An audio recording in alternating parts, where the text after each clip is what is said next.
우리 기독교인은 항상 무엇을 기준으로 살아가느냐? 여러분과 저는 무엇을 기준으로 살아갈까요? 목사의 설교를 기준으로 살아갈까요? 그렇지 않습니다. 우리는 성서를 표준으로 캐논이라 해서 정경으로 삼고, 성경을 자라고 해서 우리의 삶의 잣대로 삼고 우리는 살아갑니다. 그래서 성서를 벗어난 것, 거기는 우리는 수도파자 이렇게 이야기를 합니다. 우리는 신구약 성서를 누구의 말씀으로 이해하고 가느냐 하면 신약 성서, 구약 성서는 다 하나님의 말씀이다 이렇게 인정하고 신앙생활을 합니다. 예수님 당시나 마태, 마가, 누가, 요한, 바울이 로마서를 쓰고 쭉 해서 서신서를 쓰고 또 베드로가 편지를 쓰고 다 편지입니다. 이거는 디모데 전후서, 바울의 편지입니다. 디모데에게. 그 다음에 계시록으로 끝나기까지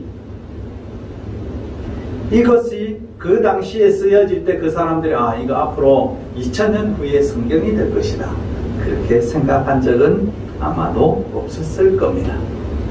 바울도 전혀 내 로마서를 썼네, 이 로마서가 앞으로 2000년 후에 2000 몇백 년 후에 인류에게 읽혀져서 그의 신앙의 표준이 될 것이다 그렇게 생각하고 편지를 로마 교회에 보내지는 않았었을 겁니다. 아마 바울이나 마태나 마가, 누가, 요한이 자기들이 예수의 일생을 쓸 때는 우리가 앞으로 이 기록을 한번 해보자. 왜냐하면 사실은 2000년 전에 기록 문화가 그렇게 발달해 있었을 거라고 저는 생각하지 않습니다. 물론 문자는 있었겠지만, 그래서 우리 좀 이렇게 써서 남기자라고 생각을 해서 마가, 또 마태, 누가, 요한이 이렇게 성서를 써 내려갔을 겁니다. 그들은 이것이 성서가 되리라고는 전혀 꿈에도 생각하지 않았었습니다. 왜냐하면 또 그 당시에는 성서가 온전히 존재했습니다. 율법이라고 불리는 모세오경, 선지서, 시가서, 예언서, 이거 다 그 당시 예수님 당시에 읽었던, 그래서 예수님이 늘 인용했던 것은 우리가 생각하고 오늘날 구약 성서 설교 잘 하지 않습니다. 여러 가지 복잡하니까 공부도 좀 더 많이 해야 되고 고민도 좀 많이 해야 되니까, 그래서 신약 성서가 이 설교하기가 늘 좋으니까 우리 늘 신약에 머물러 있습니다. 그러나 예수님께서 그 당시에 이스라엘 백성들에게, 유대인들에게 본의 있는 말씀을 전하실 때의 성서의 배경은 뭐냐? 구약 성서였습니다. 이사야 인용하고, 레위기 인용하고, 신명기 인용하고, 예수님 말씀 보면 신명기도 인용하시고, 이웃에 대한 설명을 하실 때는 레위기를 인용합니다. 그 말은 인용할 수 있다는 것은 요사이 같으면요, 스마트폰을 탁 쳐서 검색, 이웃 이렇게 치면 쫙 나와요. 제가 이렇게 뭔가 준비하면서 검색할 때 어떻게 검색하느냐, 이웃이라는 단어가 성경에 몇 번쯤 나올까?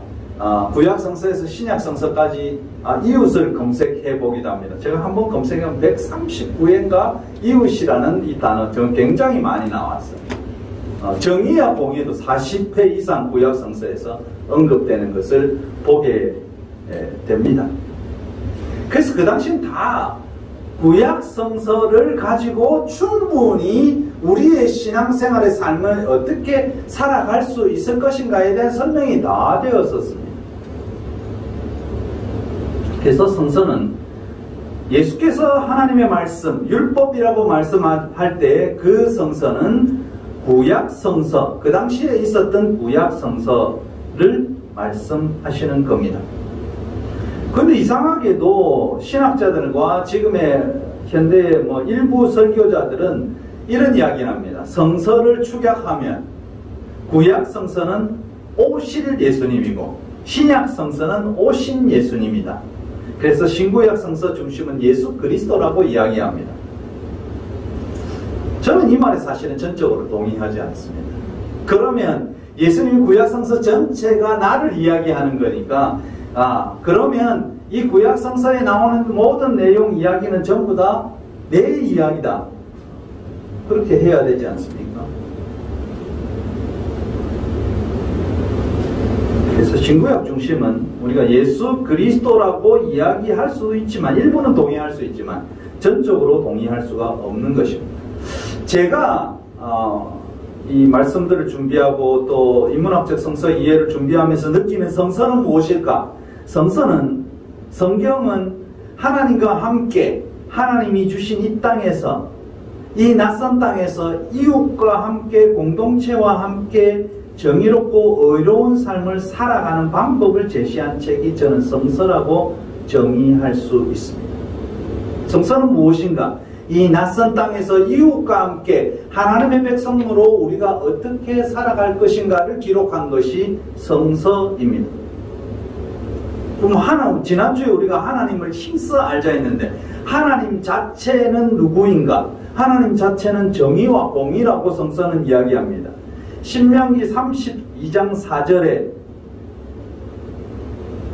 그는 반석이시니 그가 하신 일이 완전하고 그의 모든 길이 정의롭고 진실하고 거짓이 없으신 하나님이시니 하나님은 공의로우시고 바르시도다. 하나님을 딱 표현하면 스스로 있는 자 뭐 어쩌고저쩌고 하지만 하나님을 표현하면 정의, 공의, 이것이 곧 하나님 자체입니다. 우리는 지난번에 제다카, 미슈파트 이렇게 이야기했지만 그냥 우리가 하나님은 참 공평하신 하나님이시다. 하나님은 공정하시다. 하나님은 참 공의로우시다. 하나님은 공평의 저울이다. 이렇게 우리는 충분히 이해할 수 있습니다. 복잡하게 이해할 수도 있지만 그러면 정의와 공의는 내 혼자 나는 정의야, 나는 공의야 그렇게 이야기할 수 있어요? 나는 굉장히 상식이야. 나는 굉장히 공정이야. 그럼 이 정의와 공의는 누구를 상대로 이해할 수 있나요? 사람과 사람의 관계 속에서 이해되는 겁니다. 정의와 공의는 절대로 내 혼자서 나는 정의로워. 그건 진짜로 웃기는 이야기. 나 혼자 정의로울 수는 없습니다. 저 사람과 공동체가 살아갈 때 거기서 정의로운가? 저울이 한쪽만 있어서 저울이 될까요? 저울은 추가 있어야 되고요. 얹는 것도 있어야 되고 또 공평의 저울은 또 중간에 양쪽에 저울이 있으면 똑같은 무게가 올려져 있어야 돼요. 그래야 공평합니다. 그렇지 않겠어요? 그래서 이 정의와 공의는 공동체입니다. 정의와 공의는 함께 사는 이웃이 있어야 정의가 공의가 이야기할 수 있는 거예요. 다시 말하면 교회 내에서 나 혼자 우리의 집단 이 한 집단에서 공의와 정의를 이야기할 수 없어요. 교회 밖에 있는 이 세상과 함께 교회가 정의로워야 됩니다.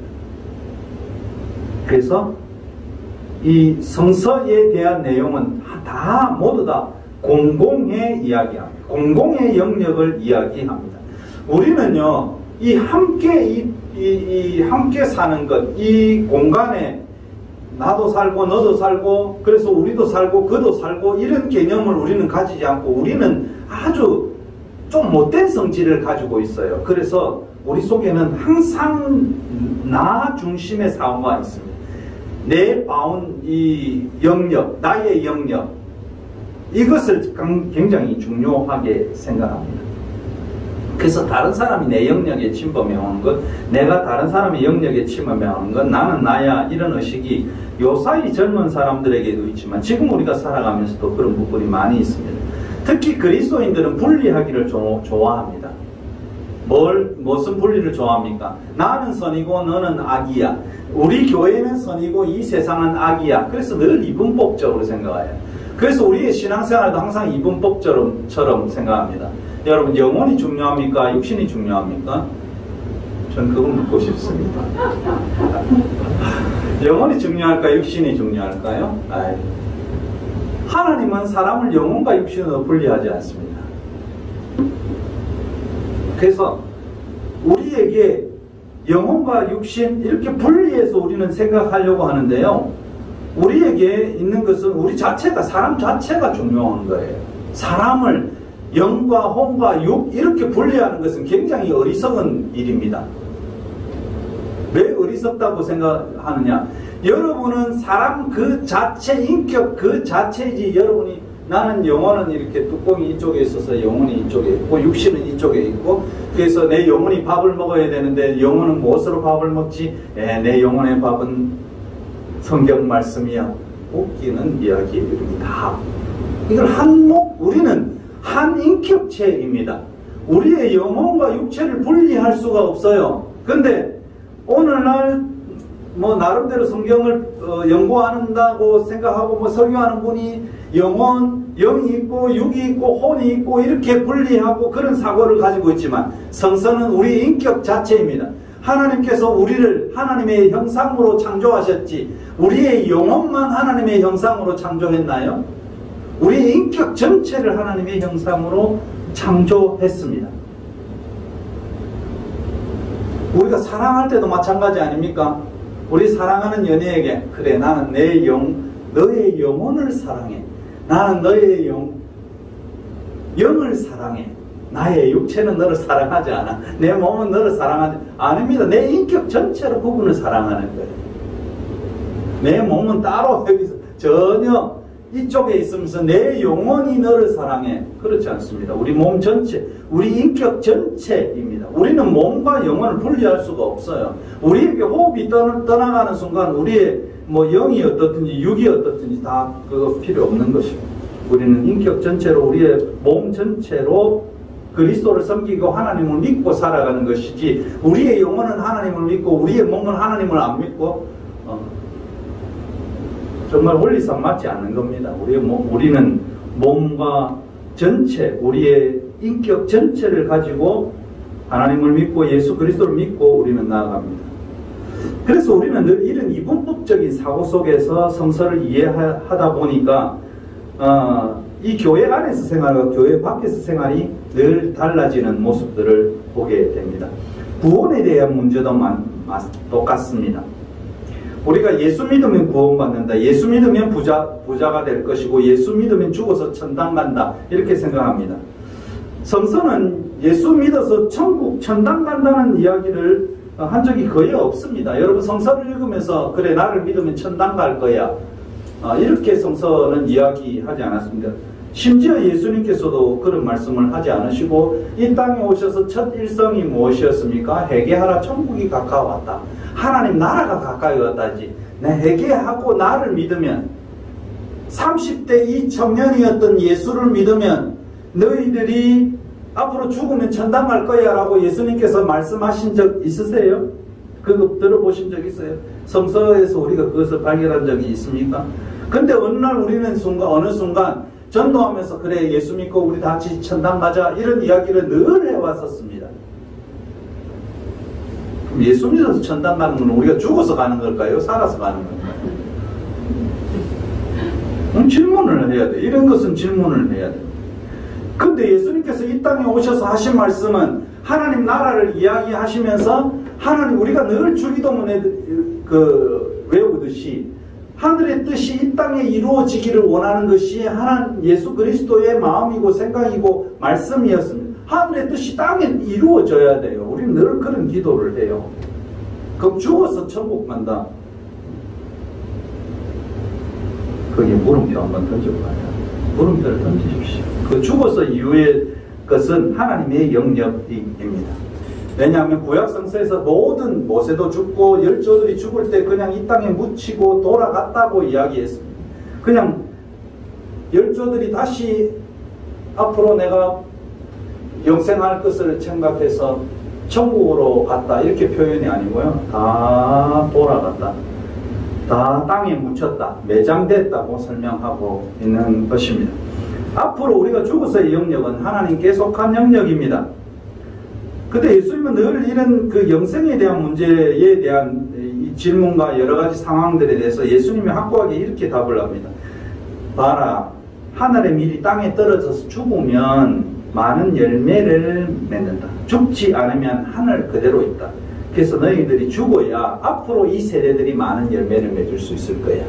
이 어제 사과나무를 심었느냐? 그래, 이 사과나무가 많은 열매를 맺으려면 사과나무의 씨가 안에서 썩어져서 부패해서 새싹이 돋아나야만이 이 사과나무의 열매를 맺는다. 그래서 이런 영생의 의미를 예수님께서는 비유를 통해서 아주 잘 나타내 주셨습니다. 그래서 내 이름이 그 다음 세대에, 그 다음 세대 이름이 그 다음 세대에, 이런 내용, 아주 비밀한 내용, 쉽고도 어려운 내용을 예수님께서는 이렇게 설명하면서 앞으로 너희의 삶은 너희들이 하나님의 미랄이 되어서 너희를 통해서 그 다음 세대가 그 다음 세대가 열매를 맺고 이 땅에 사는 것, 이것이 나의 생각이다. 예수님께서 말씀하신 그 생각입니다. 우리는 예수 믿어서, 예수 믿으면 죽어서 천당 가고 예수 안 믿으면 죽어서 지옥 가고 이런 아주 초보적인 초등적인 그런 것에서 우리는 벗어나야 합니다. 그래서 우리는 구원받았다는 말에 늘 죄만 생각합니다. 늘 죄에서 구원으로 환정해버립니다. 예수께서 이 구원에 대한 문제를 이야기할 때 그 죄의 문제가 아닙니다. 첫 번째는 회개에 대한 문제였어. 회개하라. 그 회개란 뭔가? 네가 지금까지 생각해왔던, 네가 지금까지 살아왔던 부분에서 너 자신, 너 중심으로 살아갔던 그의 사고에서 완전히 바뀌어야 된다. 완전히 180도 변화되어야 된다. 그래야만이 네가 구원을 보고 복음을 보게 될 것이다 라는 말입니다. 변화되지 않고 그냥 그래 내가 십자가에서 죽었으니 십자가에서 너희 모든 죄는 용서받고 이제부터는 너희 구원받았어. 그런 식의 아주 사고를 가지고 구원에 대해서 설명하지 말라는 겁니다. 우리의 구원은 무엇일까? 우리의 구원은 완전히 그 전에 내가 생각했던 타락한 인간의 모습, 하나님의 형상을 잃은 모습에서 이제 그리스도의 하나님의 모습으로 다시금 완전히 트랜스폼 되어서, 완전히 트랜스포머 되어서 내가 변화되어서 하나님이 원하시는 삶을 살아가겠다고 결단하는 것, 이것이 구원입니다. 내가 단순히 내 죄에서, 내 원죄에서 해결받았다. 여러분 원죄를 본 적이 있는지 모르겠지만 늘 우리는 죄에 찌들어서 있습니다. 우리의 신앙생활은 죄에 찌들라고 예수님께서 십자가에 돌아가신 거 아닙니다. 이 죄의 문제보다 더 중요한 것은 내 삶의 완전한 전환입니다. 성서를 통해서, 하나님의 말씀을 통해서 내 삶의 180도 트랜스폼 하는 것이 구원이지, 내 죄가 구원받아서 지금 천국 가고 지옥 갈 내가 천국 가는 것, 그것은 그냥 정말 기초적인 종교에서 이야기하는 내용입니다. 내가 예수 믿으면 내가 잘되고 자식도 성공하고 열심히 살고 좋은 집, 좋은 차, 좋은 직장, 이것 남들이 부러워할 만큼 잘 사는 것, 이것이 예수 믿는 것의 궁극적인 목표가 아니라는 사실입니다. 그래서 예수 믿기가 어려운 거예요. 예수 믿는 것의 궁극적인 목표는 좋은 집, 좋은 차, 성공, 내 가족, 남이 부러워할 만큼 잘 사는 것, 좋은 직장에 취직하는 것, 좋은 아내 얻는 것, 좋은 남편 얻는 것, 이것이 예수 믿는 것의 근본적인 목표가 아니고 근본적인 내용이 아닙니다. 성서에서 예수 믿는 것은 모두 다 함께 이웃을 생각하는 시선으로 너희의 시선을 바꾸는 것, 이 공동체를 향해서 시선을 바꾸는 것, 그것이라고 성서는 이야기합니다. 갈라디아서 5장에 이런 말씀을 합니다. 모든 율법은, 온 율법, 온 성서는 내 이웃 사랑하기를 내 자신같이 하라 하신 말씀에서 이루어졌나니, 이렇게 표현합니다. 오늘 한국 교회에서 가장 중요하게 생각하는 사도 바울이라는 사람은 갈라디아서 5장 13절에 성경 전체의 개념이 뭘까? 온 율법은 내 이웃 사랑하기를 내 자신같이 하라 하신 말씀 안에서 이루어졌나니, 그것도 하신 한 말씀에서 성서 전체가 이루어졌다. 성서 안에서 다 이루어진 내용이 뭔가? 그럼 우리는 성서 전체를 뭐로 알면 됩니까?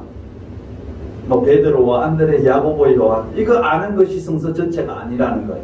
성서 전체는 내 이웃 사랑하기를 내 자신과 같이 하라 하신 한 말씀에서 이루어졌나니, 다시 말하면 성서의 완성, 핵심은 이웃과 함께 낯선 땅에서 하나님과 함께 살아가는 것, 그것이 성서의 핵심이라고 사도 바울이 우리가 믿는 신약 성서 갈라디아서 5장 14절에 기록하고 있습니다. 내 말이 아닙니다. 바울의 이야기입니다. 성서의 핵심, 성서 전체 한마디로 요약하면 오실 예수, 오신 예수가 아니고 성서는 한마디로 요약하면 내 이웃 사랑하기를 내 자신과 같이 하라. 이 한 말씀에서 이루어졌나니, 다시 말하면 낯선 땅에서 이웃과 함께 하나님과 함께 사는 것, 하나님과 함께 이웃과 함께 이 낯선 땅에서 살아가는 방법이 무엇인가? 성서이다. 우리는 창세기에서 가장 중요한 인물 하나를 꼽으라면 아브라함을 꼽을 수 있을 거고, 야곱을 꼽을 수 있을 거고, 또 요셉을 꼽을 수 있을 겁니다. 요셉의 이야기는 좀 많이 이렇게 진행되게 되는데요. 이게 왜 요셉이 중요한가? 요셉은 참 구약성서 창세기에 중요한 인물입니다. 왜 요셉이 중요한가? 간단히 제가 말씀을 드리겠습니다. 자, 하나님은 아브라함을 갈대우르에서 선택해서 냈습니다. 자, 아브람이란 뜻은 높은 아버지, higher father 이런 뜻인데요. 아브람, 높은 아버지. 근데 그의 이름이 아브라함으로 바뀝니다. 아브라함의 뜻은 민족의 아버지, 무리의 아버지입니다. 그래서 아브라함을 갈대우르에서 선택해서 하란으로 갔다가 애굽으로 갔다가 결국 가나안 땅, 이스라엘 팔레스타인에 정착하게 되는데요. 근데 이 아브라함은 굉장히 작은 민족입니다. 몇 명 안 됩니다. 뭐 1000명, 10,000명 될 것 같지만 아브라함이 데리고 나간 거는 한 100명 안으로 그 숫자를 데리고 이동을 쭉 했습니다. 그 당시 사실 유목민들이 많았기 때문에 굉장히 많은 길들을 이동하겠죠. 그러니까 아주 작은 그 시족이었습니다. 근데 이 작은 시족의 아버지가 온 인류의 아버지, 온 믿음의 아버지, 한 종족의 아버지에서 온 세상을 향한 복을 받는 아버지로 바뀐 것, 그것은 그가 하나님께서 그를 부르셨기 때문에, 부르셔서 낯선 땅으로 이 아브라함을 인도하셔서 그 이웃과 함께 살아가면서 아브라함의 이 종족이 번성하기 시작합니다. 그 다음에 하나님은 아브라함의 아들 중에 야곱을 부르셨습니다. 자, 그 야곱의 이름을 부르셔서, 항상 성서를 보면 좀 유명한 인물들은 이름을 계명하는 것 같아요. 하나님 이름. 우리나라에 이상한 계명들 한 족속도 많이 있지만 이건 하나님이 계명을 하십니다. 그 이름의 뜻을 이렇게 바뀌어야 돼요. 그래서 야곱 이름의 뜻은 히브리어로 뒤를 쫓는 자입니다. 발꿈치를 잡았다. 이것이 야곱이잖아요. 근데 그의 이름을 이스라엘, 지금의 이스라엘이라고 부르는 이름을 야곱에게 주십니다. 이스라엘은 하나님과 겨루어 이겼다고 표현해놨지만 이 뜻의 또 다른 뜻은 하나님이 다스린다. 다시 말하면 이스라엘 이렇게 하면 하나님이 다스림 이런 뜻입니다. 우리가 그래서 이스라엘 부르줄 때 너희 나라는 하나님이 다스리는 나라야 이런 뜻을 가지고 있어요. 야곱에 이르기까지 유대인들은 아주 작은 종족에 불과했는데요. 이걸 시족사회라고 부르잖아요. 아브라함을 부르시고 야곱을 부르시고 그래서 번성해 나가고 요 시족사회였습니다. 자, 그런데 야곱 가족이 나중에 요셉이 애굽에서 총리 대신이 되면서 쭉 흉년 때문에 팔레스타인의 흉년 때문에 애굽으로 이동하게 됩니다. 자, 이 애굽에서 어떤 일들이 이루어지냐면 애굽에서 모세가 출애굽하기까지 이스라엘이 큰 민족이 만들어지게 됩니다. 몇십만 명의 인구로 늘어나게 되고 하는 것이 애굽에서 이루어지게 됩니다. 애굽 이동의 가장 큰 인물이 누구냐? 요셉입니다. 우리는 성경을 읽으면서 그래 요셉 때문에 이스라엘이 큰 민족이 이루어졌고 요셉 때문에 야곱의 그 아들들과 함께 이 흉년에서 애굽에서 편안하게 살았지 그렇게 생각합니다. 요셉은 정말 하나님을 잘 섬겼어. 요셉은 늘 기도했다고 여러분 생각하십니까? 제가 이렇게 질문하는 것은 안 했다는 말입니다. 요셉의 일생을 우리가 한번 생각해 보면요, 우리가 읽은 것 중에 아주 오늘 본문의 일부를 저는 읽었습니다만, 하나님이 요셉과 함께 하셨다. 요셉의 일생을 보면 낯선 땅에서 이웃들과 함께, 낯선 사람들과 함께 어떻게 살아가야 하는가를 이 요셉의 창세기 사건을 통해서, 이야기를 통해서 우리에게 알려줍니다. 여러분, 우리의 삶과 한번 잘 비교해보면서 한번 생각해 봅시다. 요셉은 형들의 미움을 받아 고향을 떠나 머나먼 애굽의 노예로 팔려갑니다. 그는 요셉은 미디안 상인들에 팔려가서 오늘 여기 다른 사람들에게 또 팔리고, 그래서 보디발의 집에까지 오게 되는 히브리 노예였습니다. 하나님을 잘 섬기고 하나님이 선택한 야곱의 가정에서 요셉은 형들에게 버림을 받고, 그것도 노예가 되어서 이 낯선 땅 애굽 땅에서 돈으로 팔려온 요셉, 얼마나 불쌍합니까? 제가 보기에도 늘 자색 옷을 입고 늘 사랑받던 이 자식이 머나먼 애굽에 팔려가가지고 거기서 히브리의 노예로, 애굽 보디발의 집에 노예로 살아가게 된 이 사건을 보면서 정말 답답하고 참 힘든 요셉의 일생이었을 것이다. 형들을 정말로 요셉 말로 하면 죽이고 싶었을 것이다. 형제인데 어떻게 나를 이렇게 노예로 팔 수 있어? 아무리 나를 미워해도 그렇지. 늘 어떻게 보면 우리 속에는 시간이 지날수록 형들에 대한 분노, 이 분노들이 가득 차 있었을 겁니다. 한번 생각해 보세요. 그 형제들이 많이 있었는데 이 형제 누구 하나 나를 구하지 않고 나를 애굽에 팔아먹다니 있을 수가 없는 일이잖아요. 그래서 그 속에 분노가 가득 차 있을 수 있었을 겁니다. 그래서 이 보디발의 집에 가서 분노가 가득 차서 그 칼을 갈 수 있는 요셉의 상황이었지만, 요셉은 한 번도 속에 분노가 가득 찼다 그렇게 기록하고 있지 않습니다. 그는 보디발의 집에 가서 열심히 일했습니다. 자, 그 당시 히브리 노예들이 뭐 했을까요? 아주 대단한 일을 해서, 공부를 요셉이 정말로 많이 해서 회계장부를 척척 열심히 썼을까요? 아닙니다. 히브리 노예들이 하는 일은, 우리가 영화에도 이렇게 보시면, 배너나 이런 거 보시면, 그, 노예들이 하는 일은 늘 청소하고, 몸으로 일하고, 나무 자르고, 이런 일이 주 일입니다. 빨래하고, 이것이 노예들이 하는 일이잖아요. 그런데 이상하게 요셉이 이런 이 집안에 잡다한 일을 했음에도 불구하고 요셉과 하나님이 함께 하심을 통해서 보디발은 요셉이 지금 열심히 빨래 빨고 열심히 청소하고 있는데, 요셉이 하는 행동에서 오늘 본문이 뭐라고 표현하느냐면 3절에 그의 주인이 여호와께서 그와 함께 하심을 보며 또 여호와께서 그의 범사에 형통하게 하심을 보았다 그럽니다.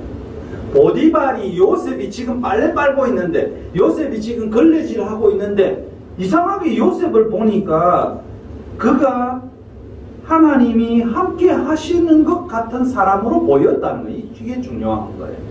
빨래 빨고 있는데, 다시 말하면 내가 공장에서 일을 하면서 그 집에 고용되어서 일을 하고 있는데, 요셉은요 노예이니까 월급도 못 받아요.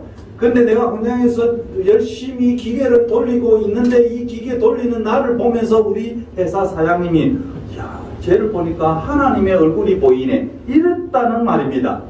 그를 보니까 좀 다르네, 이 말입니다. 다른 사람보다 요셉을 보니까 좀 다르더라, 그렇게 요셉이 보였다는 겁니다. 이것이 낯선 땅에서 하나님과 함께 살아가는 사람의 모습입니다. 그냥 뭔가 하고 있는데, 뭔가 열심히 하고 있는데 보니까 하나님이 그와 함께 있는 것처럼 보였다. 그런데요, 이 창세기 요셉의 사건 전체를 가서 보면 요셉은요 늘 하나님이 함께 하시는 것이 보이는데 복은 누가 받느냐 하면 옆에 사람이 받아요. 참 성경을 보면 안타깝습니다. 제가 요셉이 복을 받았다면 당장 이 보디발의 집에서 노예에서 해방되어야 될 거 아니에요. 집으로 돌아갈 수 있어야 되는데, 우리 그리스도인의 생활이 늘 이런 환상에 사로잡혀서는 안 된다는 것입니다. 요셉은 잡다한 일 하다가 보디발의 호의도 받고 보디발의 사랑도 받고 뭐 여러 가지 일을 하지만 보디발의 집에는 그와 온 집과 가족들에게는 하나님의 복이 임했으니까 보디발의 집은 굉장히 풍성하게 됐고 잘 살게 되었단 말입니다. 요셉이 오기 전과 요셉이 오고 나서 보디발의 집은, 다시 말하면 내가 이 회사에 들어갔는데 나는 맨날 똑같은 일을 하는데 이 회사는 굉장히 잘 되고 있었더라. 보디발이 하나님을 아는 사람도 아니었는데 놀랍지 않을까요? 오늘 이건 본문의 4절은 안 읽었는데 4절은 요셉은 늘 그들을 섬겼습니다. 요셉의 삶은 늘 섬기는 삶이었다, 이렇게 보면 됩니다. 보디발의 집에서 보디발을 섬겼고요, 감옥에서는 간수장을 섬겼고요, 자기가 총리 대신에 대해서는 그 바로를 섬겼다고 말합니다. 우리가 낯선 땅에서 살아가는 방법 중에 하나가 그 살고 있는 영역에서 맡은 일을 열심히 수행하는 것, 이것 참으로 중요한 일입니다. 나에게 이 맡은 일을 열심히 성실히 수행하면서 그는 그 위치에서 사람을 섬기고 있지만 그에 대한 보상은 누가 해주시냐? 그의 상은 누가 해주시냐? 하나님이 주시는 것입니다. 요셉은 사람을 섬기고 있지만 실제로 요셉은 주님의 종인 것입니다. 팔려온 노예 소년이 맡은 일을 열심히 하는 모습에서 이웃들은 요셉의 신앙을 보았습니다. 그런데 요셉은 무엇으로 신앙을 보여주었을까요? 우리 성서를 읽으면서 이런 것을 한번 이 질문을 던져봐. 요셉은 무엇으로 그의 신앙을 보여줬을까? 열심히 기도하는 것으로 보였을까? 열심히 예배하는 것으로 요셉의 신앙이 보였나? 성서에서 요셉의 사건을 이야기를 보면 요셉은 예배했다는 기록 하나도 없습니다. 요셉은 제물을 드렸다는 말 하나도 없습니다. 요셉은 제사 드렸다는 말 없습니다. 요셉은 기도했다는 말 없습니다. 그러나 그가 살고 있는 그 상황에서 열심히 성실하게 일하는 그 모습에서 저는 히브리인이지, 본래 그들은 하나님을 섬기는 사람들인데 히브리인들인데 그가 열심히 구질구질한 일이라도 열심히 하는 모습을 보니까 야, 하나님의 사람은 저렇네, 주인을 원망하지 않는 그런 모습들을 보니까 하나님의 사람은 그렇네. 그래서 하나님께서 요셉을 통해서 그 근동을, 그 옆을 축복하셨습니다. 우리는 늘 이렇게 생각합니다. 나는 지금 교회 예배에 열심히 가니까, 기도 열심히 하니까, 성경 열심히 보니까 하니까 나는 하나님의 사람이야. 그래, 너희들 나를 봐라. 내가 교회에서 맨날 살잖아. 그래, 나는 신앙이 아주 좋아. 그건 거짓말입니다. 오늘 성서는 뭐라고 이야기는, 그의 삶이 모르는 사람이 보아도, 아예 나를 전혀 모르는 사람이 보아도, 저 사람 어른 교회에 다닌다고 하는데 그 삶을 보니까 그 생각, 그가 살아가는 것을 보니까 저 사람한테 하나님 보이네, 이렇게 느꼈다고 합니다. 보디발이 느낀 겁니다. 보디발이 무엇을 느꼈느냐? 여호와께서 그와 함께 하심을 보디발이 보았고요, 여호와께서 그의 범사에 형통하게 하심을 보디발이 보았습니다. 보디발은 하나님을 믿고 신앙생활을 하는 사람도 아니고 애굽에서 태양신을 섬기는 이런 사람들인데, 이 사람이 볼 때에 요셉은 저 노예 소년은 보면 늘 그에게 하나님이 느껴지네. 그것이 우리의 삶입니다. 요셉의 삶과 우리의 삶은 거의 동일한 이 땅에서, 낯선 땅에서 살아가는 방법입니다. 요셉의 삶에서 하나님의 함께 하심은 요셉이 열심히 예배를 드리고 열심히 기도하고 성경을 열심히 읽는 데서 나타난 게 아니고, 자기가 살고 있는 삶의 영역, 삶의 주위에서, 일상에서 뭔가 다르게 일하는 데서 하나님이 함께 하심을 드러내는 것입니다. 그렇게 일상을 충성스럽게 살아가는 것이 신앙으로, 믿음으로 살아가는 것입니다. 그런데 하나님께서 함께 하시지만 요셉의 삶은 사실 별 달라진 게 없어요. 우리는 기도하면서 이렇게 하나님 이 어려움에서 벗어나게 하옵소서, 여기서 벗어나게 하옵소서, 그러면 요셉이 기도할 때 이렇게 기도할 수 있지 않았겠습니까? 하나님, 지금 내가 이 보디발의 집에서 노예로 살고 있습니다. 빨리 이 노예에서 구출해 주시고 인도해 주시옵소서. 하나님, 내가 보디발의 아내에게 유혹을 받았는데 이 억울하게 지금 감옥에 갇혀 있는데 하나님 왜 나를 억울하게 이 감옥에 갇히게 만듭니까? 이렇게 이야기할 수 있는데 요셉은 이상하게도 감옥에 가서도 열심히 삽니다. 자기의 상황에 하나님이 나에게 주어진 이 환경과 이 위치에서 열심히 감옥에서 살아요. 그래서 요셉이 살고 있는 곳마다 이 주위가 잘 돼요. 또 주위가 편안했다는 말입니다. 요셉이 가는 곳마다 주위가 편안했다는 것입니다.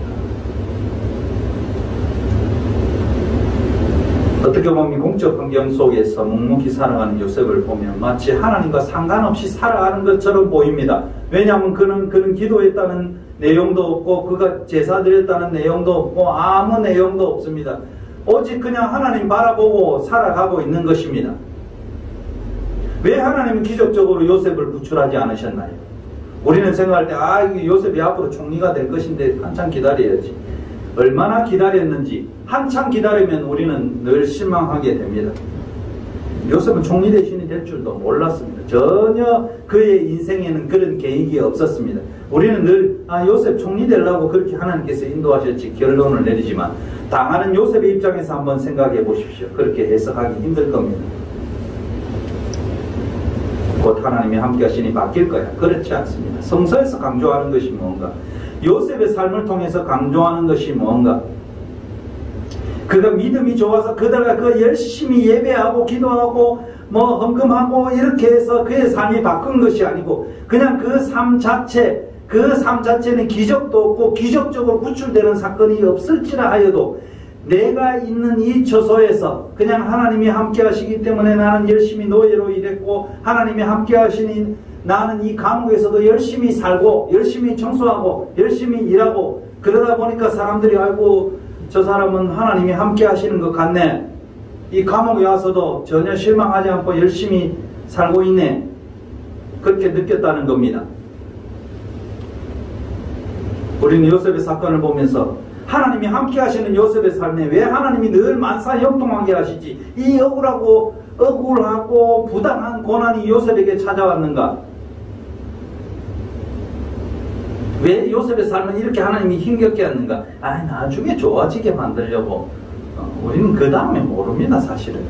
기록되어졌으니까, 이 요셉이 이렇게 고생하다가 이렇게 되었고, 하나님께서 큰 민족을 이루기 위한 이런 뜻이 있었겠지 하지만, 당하는 요셉의 입장에서는 전혀 이해할 수 없는 것이지만, 낯선 땅에서 열심히 삽니다. 사랑하는 성도 여러분, 낯선 땅에서 열심히 삽시다. 우리 열심히 사는 것입니다. 열심히 살면 거기서 하나님께서 함께 하심을 사람들이 우리를 보면서 느끼게 될 겁니다. 노예 생활하고 있는 요셉이 열심히 살았어요. 그러니까 노예 생활하는 가운데서도 그 주위에 있는 사람들이 저 사람 보니까 이 노예 상황에서 열심히 사네. 농땡이 부리지 않네. 삶을 정말 진지하게 사네. 저 사람 보니까 하나님이 있네. 이런 사실들이 주어진 것입니다. 요셉 이야기는 하나님이 함께 하시되 마치 하나님이 함께 하시지 않는 상황처럼 보입니다. 요셉은 하나님이 함께 하시지 않는 것처럼 일상을 살아가고 하나님의 복도 요셉에게 주어지는 것이 아니고 그 주위 사람에게 주어지지만 늘 열심히 살고 있는, 성실하게 살고 있는 요셉의 모습을 봅니다. 요셉의 결혼도 총리가 되었을 때 결혼한대요. 누구하고 결혼하냐면 이방 제사장의 딸과 결혼합니다. 그 태양신을 섬기는 제사장의 딸이에요. 근데 그 앞에 야곱이 결혼할 때는 자기의 동족이 있는 곳에, 히브리 민족이 있는 곳에 가서 신부를 구해오잖아요. 요셉이 신앙이 좋아. 그럼 신앙이 나쁜 거네. 이방 제사장의 딸과 그것도 태양신을 섬기는 딸과. 근데 요셉은 부인 아스난의 신앙을 문제 삼지 않았습니다. 그러나 요셉은 결혼 후에 아이를 낳는데요. 아이를 낳을 때 히브리식의 이름을 붙이면 자기가 믿고 있는, 그리고 자기가 의지하는 하나님의 역사를 고백하게 되는 것입니다. 이런 점에서 요셉 이야기는 낯선 땅에서 하나님 이야기를 하지 않는 하나님의 백성 이야기입니다. 창세기 39장에서 요셉은 자기가 하는 일을 통해서 하나님을 늘 드러내는 것입니다. 사랑하는 성도 여러분, 우리는 지금 이 낯선 땅에서 살고 있습니다. 이 땅이 우리에게 우리의 인생이 굉장히 익숙한 인생이 아닙니다. 왜냐하면 우리는 한 번 사는 인생이기 때문입니다.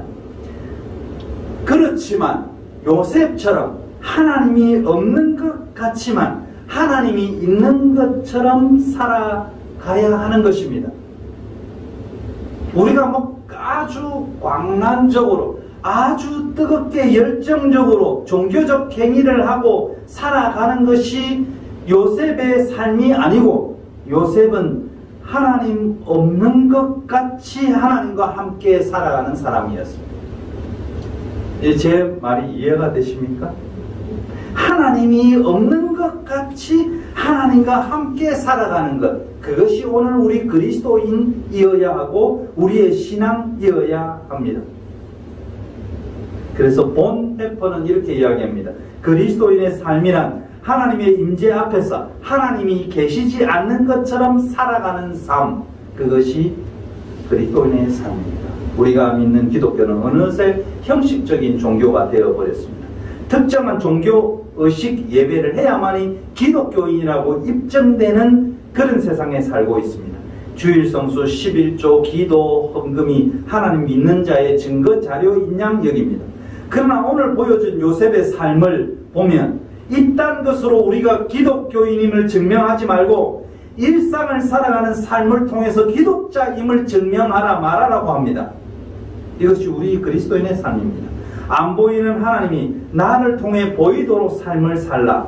이것이 물설고 낯서는 곳에서 이방인으로 살아가는 우리 성도들에게 오늘 하나님이 말씀하시는 음성입니다. 하나님 없이 나도 이 세상에서 하나님과 함께 살아가는 귀한 성도들이 다 되시기를 주님의 이름으로 부탁드립니다. 침묵으로 기도하겠습니다.